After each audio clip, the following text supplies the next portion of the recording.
Hi, today my group and I will be discussing the ongoing Yemen civil conflict. Beginning in 2014, the Yemen civil war initiated when Houthi, the most significant movement focused against the Yemen government forces, obtained authority over the capital city Sana'a, which was followed by a rapid takeover of the government by the Houthi organization. The Houthi organization is fighting, quote, for things that all Yemens crave: government accountability, the end to corruption, regular utilities, fair fuel prices, job opportunities for ordinary Yemen people, and the end of Western influence, end quote. As a result, a coalition led by Saudi Arabia launched military operations by using airstrikes to restore the former Yemen government. Houthi is a movement that's part of an alliance of rebels called Ansar Allah, and that stands for the Partisans of God. The Houthi movement was originally made to go against the Yemeni government forces, and this image on the left is the official Houthi slogan that, when translated, it says, "Allah is greater, death to America, death to Israel, curse the Jews, victory to Islam." They had a very stubborn military to defend themselves from the Yemeni president, Ali Abdullah Saleh, who was Yemen's first actual president.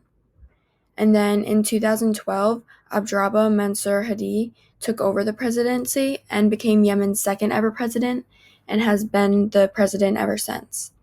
With Hadi as president, the Houthi movement used his weaknesses to gain power. They took control of the northern heartland of Sada province and other neighboring areas. At first, the Yemeni citizens didn't know who to support, so many of them sided with the Houthi rebels.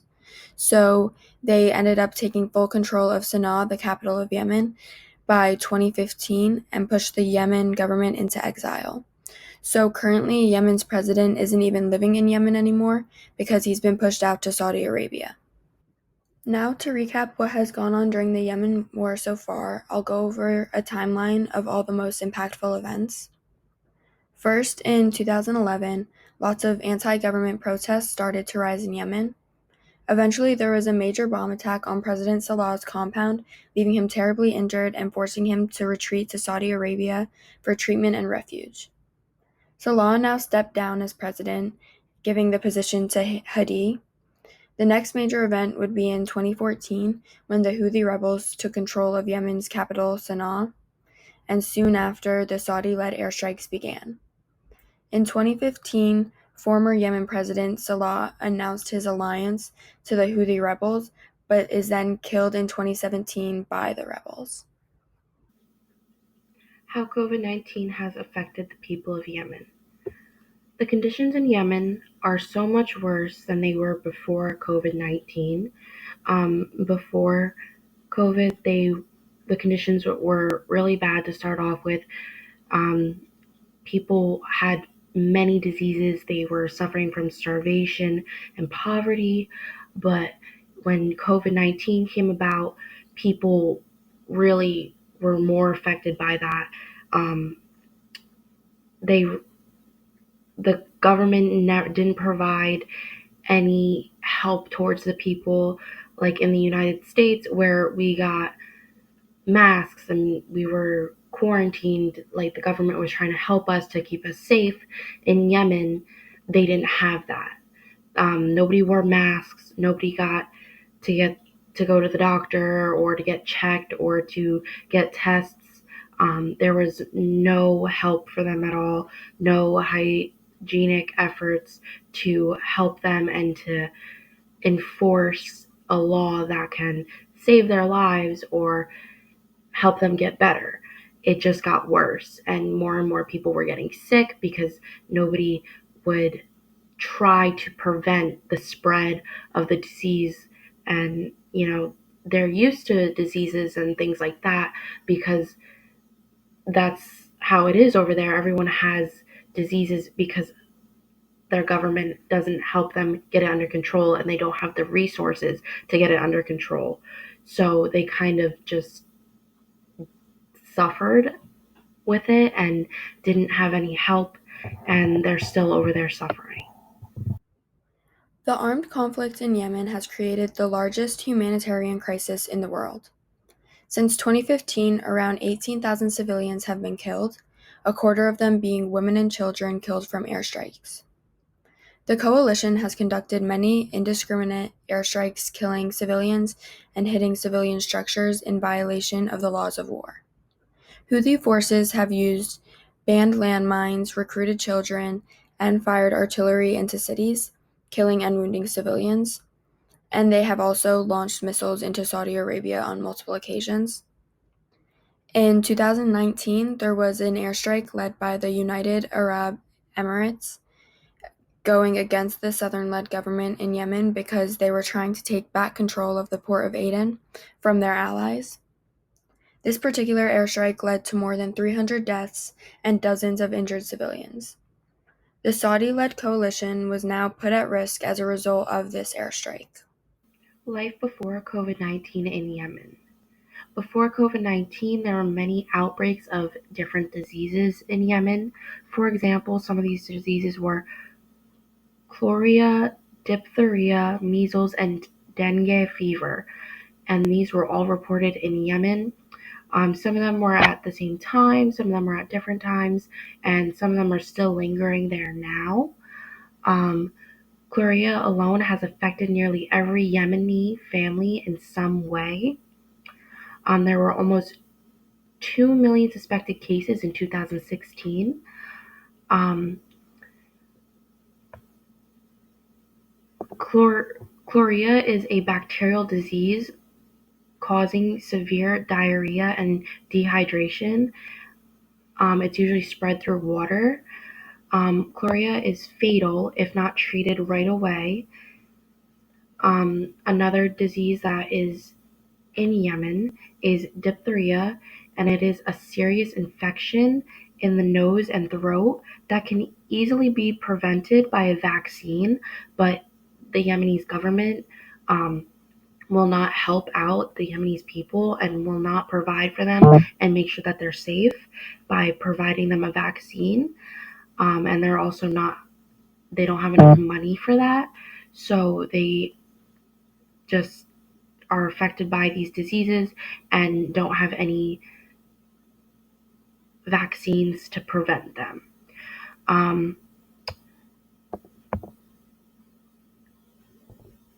Diphtheria is a sheet of thick gray matter that covers the back of the throat that makes it hard for people to breathe. It sounds very awful, like if you think about when we have like the common cold and how hard it is for us to breathe, it's like 10 times worse for them with this disease. Another disease that was stated before is the measles, and that is a viral infection that is really serious for small children. But again, it is easily preventable with a vaccine like we have in the United States. There's the measles vaccine that a lot of people have gotten to prevent measles, which they can have in Yemen, but they are too poor to afford it, and the government is not there for its people. Um, the disease spreads through air and through respiratory droplets, so like sneezing or coughing. It's very easily spread and is very common among children. Another disease that was stated is the dengue fever, which is a mosquito-borne disease, and it is occurring in tropical and subtropical areas, which is Yemen. There was an outbreak of it in 2019. A lot of people died through it. Um, if you are infected with it one time, there's a very likely chance that you can get infected with the virus the second time, and you can get more diseases through getting it another time. The living conditions in Yemen are quite simply awful. Since the conflict arose in 2014, about 75% of the population is in need of humanitarian aid, with 60% of the total population going without food. Further, nearly 16 million people across the country of Yemen do not have access to safe drinking water.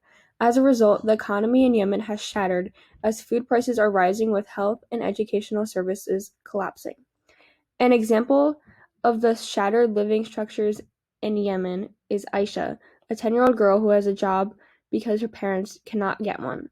Her daily tasks consist of carrying plastic containers full of clothes, which she washes in the stream, as well as some jugs of water. Aisha lives in Banan Shaba village in Tayaz.